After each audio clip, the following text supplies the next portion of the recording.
Hello, welcome to KTA Quick and Order Recipes. I'm Chef Maka, and today we're going to make vegetable potstickers, one of my favorites.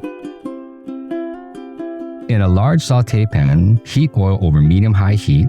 Add onions, garlic, mushrooms, cabbage, and cook until softened. Stir in green onions, sesame oil, and hoisin sauce.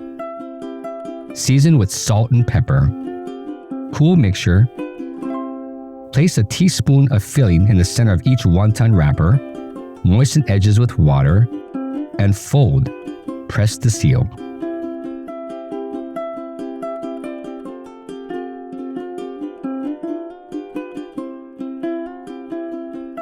Refrigerate until ready to cook. Bring a pot of water to a boil. Blanch potstickers in boiling water for about 30 seconds and then pat dry. Heat oil over medium-high heat. Fry potstickers until golden brown. Then serve with dipping sauce.